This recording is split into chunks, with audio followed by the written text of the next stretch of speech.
Hi hello everyone, welcome back my YouTube channel టీపీకే railways and blog channel. నా పేరు బాలకృష్ణ. నేను Indian రైల్వేలో టెక్నీషియన్గా job చేస్తున్నాను. ఈ రోజు వీడియోలో ఆర్ఆర్బీ గ్రూప్ డి నోటిఫికేషన్ సంబంధించి ఫుల్ డీటెయిల్స్ అనేది తెలుసుకుందాం. సో మనకి ఈ నోటిఫికేషన్ సంబంధించి ఏజ్ లిమిట్ ఎంత ఉండాలి, ఎడ్యుకేషన్ క్వాలిఫికేషన్ ఎంత ఉండాలి, సో సీసీఏ క్యాండిడేట్స్కి ఎంత పర్సెంటేజ్ రిజర్వేషన్ ఇస్తున్నారు, ఏ జోన్లో ఎన్నెన్ని వేకెన్సీస్ ఉన్నాయి కేటగిరీ వైజ్గా అనేది ఫుల్ డీటెయిల్స్ అనేది ఈ వీడియోతో తెలుసుకుందాం. సో దాంతోపాటు సెలక్షన్ ప్రాసెస్ ఏ విధంగా జరుగుతుంది, సిబిటి నుండి పీఈటీకి ఎంత రేషియోలో మనకి క్యాండిడేట్స్ని సెలెక్ట్ చేస్తారనేది, ఇటువంటి డీటెయిల్స్ అనేది ఈ వీడియోలో అయితే ఎక్స్ప్లెయిన్ చేయబోతున్నాను. సో లాస్ట్ ఎండింగ్ వరకు అయితే స్కిప్ చేయకుండా చూడండి. Hi guys, RRB group D నుండి మనకి నోటిఫికేషన్ అయితే వచ్చేసింది. ఇంతవరకు ఏంటంటే ఆర్ఎస్సీ వాళ్ళు మాత్రమే ఈ గ్రూప్ డి ఎగ్జామ్ అనేది కండక్ట్ చేస్తూ ఉన్నారు. సో ఫస్ట్ టైం ఆర్ఆర్బీ వాళ్ళు అనమాట ఈ గ్రూప్ డి నోటిఫికేషన్ అనేది కండక్ట్ చేస్తున్నారు అనమాట. సో నోటిఫికేషన్ ఏంటంటే CN/08/2024. సో మనకి 2024లో 8th నోటిఫికేషన్ అనమాట మనకి. సో ఏదైతే ఈ గ్రూప్ డి నోటిఫికేషన్ వచ్చిందో ఈ నోటిఫికేషన్ అనేది మనకి 2024కి సంబంధించిన నోటిఫికేషన్. సో 25కి సంబంధించింది కాదు, 24కి సంబంధించిన నోటిఫికేషన్. ఆర్ఆర్బీ గ్రూప్ డి సంబంధించి ఓపెనింగ్ డేటు మనకి అప్లికేషన్ అప్లై చేసుకున్న ఓపెనింగ్ డేట్ వచ్చి January 23 నుండి ఎండింగ్ డేట్ వచ్చి February 22 వరకు అయితే మనకు 1 month టైం అనేది ఇచ్చారు. ఈ 1 month టైంలో అప్లై చేసుకోవాలి. సో మోడిఫికేషన్ కూడా మనకు టైం ఇవ్వడం అయితే జరిగింది. మోడిఫికేషన్కి 10 days అనేది మనకు టైం ఇచ్చారు. సో ఇన్ కేస్ ఏదైనా కరెక్షన్ అనేది చేయించుకోవాలనుకుంటే February 25 నుండి March 6 10 days అనేది, ఈ 10 daysలో మనం ఏదైనా మోడిఫికేషన్ చేయాలనుకుంటే ఈ డేట్లో మనం చేసుకోవాలి. రైల్వేలో లెవెల్ 1 సంబంధించిన పోస్ట్. ఓకే, ఈ యొక్క నోటిఫికేషన్ అనేది టోటల్ వేకెన్సీస్ ఎన్ని ఉన్నాయంటే 32,438. సో మనకి 2019లో వచ్చిన నోటిఫికేషన్ అయితే 1 lakh వరకు అయితే నోటిఫికేషన్ అయితే రిలీజ్ చేశారు. సో ఈసారి 2024లో వచ్చిన నోటిఫికేషన్లో 32,000 మాత్రం వేకెన్సీస్తో ఈ నోటిఫికేషన్ అనేది రిలీజ్ చేశారు. చాలా తక్కువ వేకెన్సీస్. సో మనకి కాంపిటీషన్ కూడా హెవీగా ఉండబోతుంది అనమాట. సో ఫ్యూచర్లో ఈ వేకెన్సీస్ అని పెంచే అవకాశం కూడా ఉంది. ఎందుకంటే మనకి ఏఎల్పీ కానివ్వండి, టెక్నీషియన్ కానివ్వండి, నోటిఫికేషన్ రిలీజ్ అయిన తర్వాత మనకి వేకెన్సీస్ ఏదైతే వేకెన్సీస్ ఉన్నాయో అది ఇంక్రీజ్ చేయడం అయితే జరిగింది. సో అలాగే ఈ నోటిఫికేషన్ కూడా ఇంక్రీజ్ చేసే అవకాశం అయితే ఉందన్నమాట. సో వెయిట్ చేద్దాం.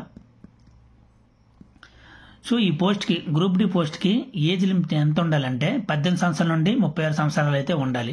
సో ఇంతకుముందు ఏంటంటే 18 సంవత్సరాల నుండి 33 సంవత్సరాలే ఇచ్చారు. కాకపోతే కోవిడ్ రిలాక్సేషన్ వల్ల మనకి 3 years అనేది యాడ్ చేసి టోటల్గా 18 సంవత్సరాల నుండి 36 సంవత్సరాల వరకు అనమాట ఏజ్ లిమిట్ అనేది ఇవ్వడం అయితే జరిగింది. సో ఏజ్ రిలాక్సేషన్ ఓబీసీ వాళ్ళకి 3 years, ఎస్సీ ఎస్టీ వాళ్ళకి 5 years అనేది ఏజ్ రిలాక్సేషన్ ఉంది. అదేవిధంగా సీసీఏ క్యాండిడేట్స్ ఎవరైతే ఉన్నారో వాళ్ళు కూడా 3 years అనేది ఏజ్ రిలాక్సేషన్ అయితే ఉంది. సో నెక్స్ట్ వన్ వచ్చి క్వాలిఫికేషన్ చూసుకుంటే గ్రూప్ డి పోస్ట్కి మనకి 10th పాస్ అయితే చాలు. సో అదేవిధంగా ఐటీ ఎవరైతే చేస్తున్నారో వీళ్ళనమాట ఎన్సీవిటీ కానివ్వండి, ఎస్సీవిటీ సర్టిఫికేట్ ఉంటే వాళ్ళు ఈ పోస్ట్కి ఎలిజిబిలిటీ అవుతారు. సో దాంతోపాటు సీసీఏ క్యాండిడేట్స్ ఎవరైతే రైల్వేలో అప్రెంటిస్ చేసిన వాళ్ళు మాత్రమే, సో అదర్ పోర్ట్లో కానివ్వండి వేరు దాంట్లో చేస్తుంటారు కదా, వాళ్ళకి ఎలిజిబిలిటీ లేదనమాట. ఎవరైతే ఇండియన్ రైల్వేలో అప్రెంటిస్ చేస్తుంటారో వాళ్ళు మాత్రమే, కోర్స్ కంప్లీట్ యాక్ట్ అప్రెంటిస్ చేస్తుంటారో వాళ్ళు మాత్రమే ఈ గ్రూప్ డికి ఎలిజిబిలిటీ అవుతారు. గ్రూప్ డిలో వీళ్ళకి అనమాట 20% ఏదైతే పోస్ట్ ఉన్నాయో వీళ్ళకి వచ్చిన వేకెన్సీస్లో 20% వేకెన్సీస్ సీసీ వాళ్ళకి ఉంటుందన్నమాట. సో నెక్స్ట్ వన్ వచ్చి ఫీజు అనమాట. ఫీమేల్స్ కానివ్వండి, ట్రాన్స్జెండర్స్ కానివ్వండి, ఎస్సీ ఎస్టీ కానివ్వండి, ఎక్స్ సర్వీస్ మ్యాన్ కానివ్వండి, పీడబ్ల్యూ క్యాండిడేట్స్ కానివ్వండి, వీళ్ళందరూ కూడా 250 రూపీస్ అనేది ఫీజు అనేది పే చేయవలసి వస్తుంది.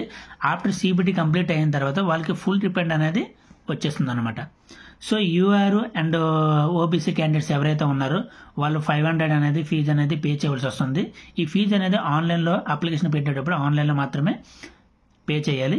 సో రిఫండ్ అనేది ఆఫ్టర్ సిబిటీ కంప్లీట్ అయిన తర్వాత రిఫండ్ 400 అనేది మీకు ఇచ్చేస్తారు. సో నెక్స్ట్ వన్ వచ్చి సెలక్షన్ ప్రాసెస్. అసలు ఈ సెలక్షన్ ప్రాసెస్ ఏ విధంగా ఉండబోతుంది. సో మనకి గ్రూప్ డి సంబంధించి సెలక్షన్ ప్రాసెస్లో చూసుకుంటే ఫస్ట్ సిబిటీ అనమాట, ఓన్లీ సింగిల్ సిబిటీ మాత్రమే ఉంటుంది. నెక్స్ట్ మనకి పీఈటీ ఉంటుంది, ఫిజికల్ ఎఫిషియన్సీ టెస్ట్ ఉంటుంది. నెక్స్ట్ మనకి డాక్యుమెంట్ వెరిఫికేషన్ ఉంటుంది. సో డాక్యుమెంట్ వెరిఫికేషన్ అయిన తర్వాత మెడికల్ ఎగ్జామినేషన్ అనేది కండక్ట్ చేస్తారు. సో ఫస్ట్ వన్ వచ్చి మనకి సింగిల్ సిబిటీ అనేది కండక్ట్ చేస్తారు. సో సింగిల్ సిబిటీలో మనకి మ్యాథ్స్ నుండి 25 అంటే ఎగ్జామ్ ప్యాటర్న్ ఏ విధంగా ఉంటుందంటే మ్యాథ్స్ నుండి 25 క్వశ్చన్స్ వస్తాయి, రీజనింగ్ నుండి 30 క్వశ్చన్స్ వస్తాయి, జనరల్ సైన్స్ నుండి 25 క్వశ్చన్స్ వస్తాయి, జనరల్ అవేర్నెస్ నుండి 20 క్వశ్చన్స్ అయితే వస్తాయి అనమాట. టోటల్గా మనకు వచ్చే క్వశ్చన్స్ ఏంటంటే 100 క్వశ్చన్స్ ఇస్తారు, 90 మినిట్స్ అనేది టైం ఉంటుంది. దీనికి కూడా 1/3 నెగిటివ్ మార్కింగ్ ఉంటుంది అనమాట. సో పీడబ్ల్యూ వాళ్ళకి అనమాట 120 మినిట్స్ అనేది సిబిటీకి టైం అనేది ఇస్తారు. ఓకే, ఎవరైతే ఫిజికల్ హ్యాండిక్యాప్డ్ ఉన్నారో వాళ్ళకి 120 మినిట్స్ అనేది టైం ఇవ్వడం అయితే జరుగుతుంది. సో మనకి సిబిటి సిలబస్ కూడా ఈ విధంగా ఉంది. చూడు ఇక్కడ చూపిస్తున్నాను కదా, సిబిటి సిలబస్ కూడా ఆల్రెడీ మనకి నోటిఫికేషన్ అయితే మెన్షన్ చేశాడు. సో మ్యాథ్స్ నుండి అయితే ఈ సిలబస్ రాబోతుంది, రీజనింగ్ నుండి ఈ సిలబస్ రాబోతుంది, జనరల్ సైన్స్ సంబంధించి ఈ సిలబస్ ఉండబోతుంది, అండ్ జనరల్ అవేర్నెస్ సంబంధించి ఈ సిలబస్ అయితే ఉండబోతుంది అనమాట. సో ఈ సిలబస్ ఎగ్జామ్ సంబంధించి బుక్స్, బెస్ట్ బుక్స్ ఏంటనేది ఆల్రెడీ నేను ఒక వీడియో అయితే చేశాను. సో గ్రూప్ డి పరీక్షల కోసం ఏ బుక్స్ చదివితే బాగుంటుందని ఆల్రెడీ ఈ థంబ్నెయిల్తో సంబంధించి ఒక వీడియో అయితే చేశాను. ఎవరైతే చూడలేదో ఒకసారి ఆ వీడియోకి వెళ్ళి చూస్తే మీకు బుక్స్ ఎలాంటి బుక్స్ ప్రిపేర్ అవ్వాలి ఏంటనేది మీకు క్లారిటీగా అయితే తెలుస్తుంది. Okay, so next CBT complete అయిన తర్వాత నెక్స్ట్ మనకి పీఈటీ ఉంటుందన్నమాట. సో ఈ సిబిటి నుండి పీఈటీకి 1:3 రేషియోలో సెలెక్ట్ చేస్తారనమాట క్యాండిడేట్స్ని. సో ఒక పోస్ట్కి 3 సెలెక్ట్ చేస్తారనమాట పీఈటీకి. పీఈటీ అనేది మనకి ఫిజికల్ ఎఫిషియన్సీ టెస్ట్ అనేది రైల్వే అనేది కండక్ట్ చేస్తుంది. ఈ టెస్ట్ ఎలా ఉంటుందంటే మేల్స్కి అలా ఉంటుంది, ఫీమేల్స్కి అలా ఉంటుంది అనమాట. సో మేల్స్ చూసుకుంటే ఫస్ట్ మనకి 35 kg శాండ్ బ్యాగ్ అనేది ఇస్తారు.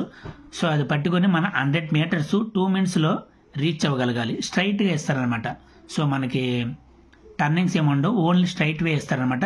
ఈ స్ట్రైట్ వేలో మనం 35 kg ఒక బరువు మన భుజాన్ని ఎత్తుకొని 100 మీటర్స్ 2 minutesలో అయితే రీచ్ అవ్వగలగాలి. దీనికి ఎటువంటి ఛాన్సెస్ అయితే ఉండవు, ఓన్లీ 1 ఛాన్స్ మాత్రమే. ఓకే, నెక్స్ట్ ఈ యొక్క 35 kgs ఏదైతే ఇది కంప్లీట్ అయిన తర్వాత నెక్స్ట్ మీకు రన్నింగ్ అనేది ఉంటుందన్నమాట. సో 1 km అనేది 4 minutes 15 secondsలో అయితే మీరు రన్నింగ్ చేయవలసి వస్తుంది అనమాట.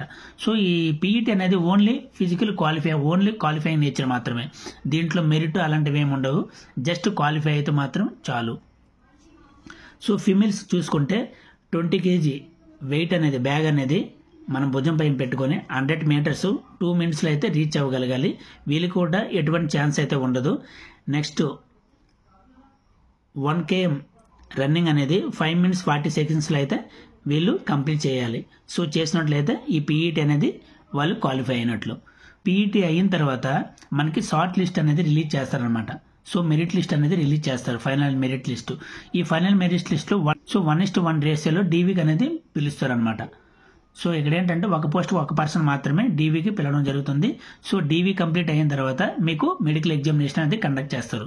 సో మెడికల్ ఏంటంటే మనకు పోస్ట్ వైజు మెడికల్ అనేది కండక్ట్ చేస్తారు. మీరు ఏ పోస్ట్కి అయితే సెలెక్ట్ అయ్యారో ఆ పోస్ట్కి ఉన్న మెడికల్ ప్రకారంగా మీకు మెడికల్ అనేది చేయవలసి వస్తుంది అనమాట. మెడికల్లో చూసుకుంటే A2 మెడికల్ ఉంది, A3 మెడికల్ ఉంది, B1 మెడికల్ ఉంది, B2 మెడికల్ ఉంది, C1 మెడికల్ ఉంది, C2 మెడికల్. సో మనకి 6 types ఆఫ్ మెడికల్ కేటగిరీస్ అయితే ఉన్నాయి.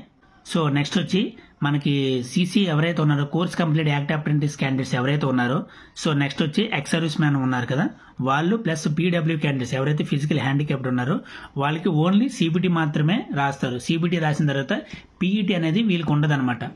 సో వీళ్ళకి డైరెక్ట్గా సిబిటి క్వాలిఫై అయిన తర్వాత వీళ్ళు కనుక షార్ట్ లిస్ట్లో ఉన్నట్లయితే వాళ్ళకి direct DV and medical examination అనేది కండక్ట్ చేస్తారు. వీళ్ళకి ఎవరైతే CCA and ex service man PW candidates ఉన్నారో వీళ్ళకి పీఈటీ అనేది స్కిప్ అవుతుందన్నమాట.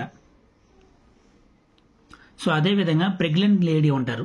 సో మనకి సిబిటి సెలెక్ట్ అయిన తర్వాత పీఈటీకి అనమాట, పీఈటీ టైంలో ఎవరైనా లేడీస్ కనుక ప్రెగ్నెంట్గా ఉన్నట్లయితే వాళ్ళకి సంబంధించిన మెడికల్ డిక్లరేషన్ ఇవన్నీ కూడా అక్కడ ఇవ్వాల్సి వస్తుంది అనమాట. ఆఫ్టర్ డెలివరీ తర్వాత వాళ్ళకి పీఈటీ అనేది కండక్ట్ చేయడం అయితే జరుగుతుంది. సో అదేవిధంగా నెక్స్ట్ వన్ వచ్చి ట్రాన్స్జెండర్స్ కూడా ఎవరికైతే ఫీమేల్స్కి ఏ విధంగా పీఈటీ జరుగుతుందో ట్రాన్స్జెండర్స్ కూడా అదే విధంగా లేడీస్కి ఏ విధంగా జరుగుతుందో వీళ్ళకి కూడా అదే విధంగా పీఈటీ అనేది జరుగుతుందన్నమాట. సో ఫైనల్గా మనకి సెలక్షన్ ప్రాసెస్ అనేది ఈ విధంగా ఉంటుంది. సో ఏ జోన్లో కేటగిరీ వైజ్న ఎన్నెన్ని వేకెన్సీస్ ఉన్నాయనేది ఇప్పుడు చూద్దాం. సో ఇవన్నీ కూడా రైల్వే జోన్స్ అనమాట. ఫస్ట్ వచ్చి హుబ్లీ హుబ్లీలో చూసుకుంటే టోటల్గా 503 పోస్టులు మాత్రమే ఉన్నాయి. దీంట్లో ఎక్స్ సర్వీస్ మ్యాన్కి అనమాట 101 అండ్ సీసీ వాళ్ళకి 101 అయితే ఉన్నాయి. సో ఇక్కడ ఏంటంటే ఎక్స్ సర్వీస్ మ్యాన్కి 20% కోటా ఉంటుంది. అదేవిధంగా సీసీ క్యాండిడేట్స్ ఎవరైతే ఉన్నారో వాళ్ళకి 20% పోస్ట్ అనేది వీళ్ళకి సపరేట్గా ఉంటాయి అన్నమాట. ఓకే, సో నెక్స్ట్ వన్ వచ్చి ఈస్ట్ కోస్ట్ రైల్వే భువనేశ్వర్లో చూసుకుంటే ఓవరాల్గా మనకి 964 ఉన్నాయి. ఇక్కడ కూడా యూఆర్ వాళ్ళకి 405 పోస్టులు అయితే ఉన్నాయి. ఓబీసీ వాళ్ళకి అయితే 257 అయితే పోస్టులు అయితే ఉన్నాయి. సో నెక్స్ట్ మన సికింద్రాబాద్ చూడండి. సికింద్రాబాద్లో ఓవరాల్గా చూసుకుంటే 1642 పోస్టులు మాత్రమే ఉన్నాయన్నమాట. ఇక్కడ యూఆర్ వాళ్ళకి 710 అండ్ ఎస్సీ వాళ్ళకి అనమాట 235, నెక్స్ట్ ఎస్టీ వాళ్ళకి 144 అండ్ ఓబీసీ వాళ్ళకి 415 అండ్ ఈడబ్ల్యూసీ క్యాండిడేట్స్ ఎవరైతే ఉన్నారో వాళ్ళకి 136 వేకెన్సీస్ అయితే ఉన్నాయి. ఇక్కడ ఎక్స్ సర్వీస్ మ్యాన్ వాళ్ళకి కూడా 327 అండ్ సీసీ చేసిన వాళ్ళకి కూడా 327 పోస్ట్ అయితే ఉన్నాయన్నమాట. సో ఎవరైతే సౌత్ సెంట్రల్ సికింద్రాబాద్ అప్లై చేయాలనుకుంటున్నారో వాళ్ళకు ఉండే వేకెన్సీస్ అనేది ఇక్కడ మీరు ఒకసారి గమనించగలరు. Next Chennai southern railway Chennai చూసుకోండి. ఓవరాల్గా 2694 పోస్టులు అయితే ఉన్నాయి. సో ఇక్కడ యూఆర్ వాళ్ళకి అయితే 1089 ఉన్నాయి. ఎస్సీ క్యాండిడేట్స్కి అయితే 397 ఉన్నాయి. ఎస్టీ క్యాండిడేట్స్కి అయితే 228 ఉన్నాయి. అండ్ ఓబీసీ వాళ్ళకి అయితే 698 ఉన్నాయి. ఈడబ్ల్యూఎస్ వాళ్ళకి అయితే 279 అయితే ఉన్నాయి. టోటల్గా మనకి 2694 పోస్టులు అయితే ఉన్నాయి. ఇక్కడ కూడా ఎక్స్ సర్వీస్ మ్యాన్లకు వచ్చి 540 అండ్ సీసీ వాళ్ళకి వచ్చి ఎవరైతే కోర్స్ కంప్లీట్ అప్రెంటిస్ చేసి ఉంటారో వాళ్ళకి 540 పోస్టులు అయితే ఉన్నాయన్నమాట. ఇక్కడ కూడా వాళ్ళకి వేకెన్సీస్ అనేది చాలా ఎక్కువగా ఉన్నాయి. నెక్స్ట్ ఎక్కువ వేకెన్సీస్ అనేది ఎక్కడ ఉన్నాయంటే ముంబై చూడండి. Central railway and western railway Mumbai ఏవైతే ఉన్నాయో దీంట్లో ఓవరాల్గా 7000 వరకు అయితే వేకెన్సీస్ ఉన్నాయి. సో నెక్స్ట్ ఎక్కువగా చూసుకుంటే న్యూఢిల్లీలో కూడా ఎక్కువ వేకెన్సీస్ ఉన్నాయి. సో 4785 పోస్టులు అయితే ఉన్నాయి. సీసీ వాళ్ళకి ఎక్కువ పోస్టులు ఎక్కడ ఉన్నాయంటే 555 మన న్యూఢిల్లీలో అయితే ఉన్నాయి. ఎక్స్ సర్వీస్ మ్యాన్ వాళ్ళకి కూడా అక్కడైతే ఎక్కువ పోస్టులు అయితే ఉండడం అయితే జరిగింది. సో ఇక్కడ న్యూఢిల్లీలో చూసుకుంటే యూఆర్ పోస్టే 2000 పైగా అయితే ఉన్నాయి. సో నెక్స్ట్ వచ్చి ఎస్సీ అయితే 691, ఎస్టీ అయితే 346, ఓబీసీ క్యాండిడేట్స్కి అయితే 1275 పోస్టులు అయితే ఉన్నాయి. టోటల్గా 4785 పోస్టులు అయితే ఉన్నాయి. సో సౌత్ జోన్ ప్రకారం చూసుకుంటే ఇక్కడ భువనేశ్వర్లో చూసుకుంటే 964, నెక్స్ట్ బిలాస్పూర్కి ఎవరైనా అప్లై చేసుకుంటే వాళ్ళు 1337 ఉన్నాయి. నెక్స్ట్ ఇక్కడ మన సౌత్లో చూసుకుంటే సికింద్రాబాద్ 1642 ఉన్నాయి. నెక్స్ట్ వచ్చి చెన్నైలో చూసుకుంటే 2694 పోస్టులు అయితే ఉన్నాయి. సో ఇదండి ఆర్ఆర్బీ గ్రూప్ డి సంబంధించి ఫుల్ డీటెయిల్స్ అయితే నేనైతే చెప్పేశాను. సో మీకు ఇంకా ఎటువంటి డౌట్స్ ఉన్నా సరే కామెంట్ సెక్షన్లో కామెంట్ చేయండి, నేనైతే రిప్లై చేస్తాను.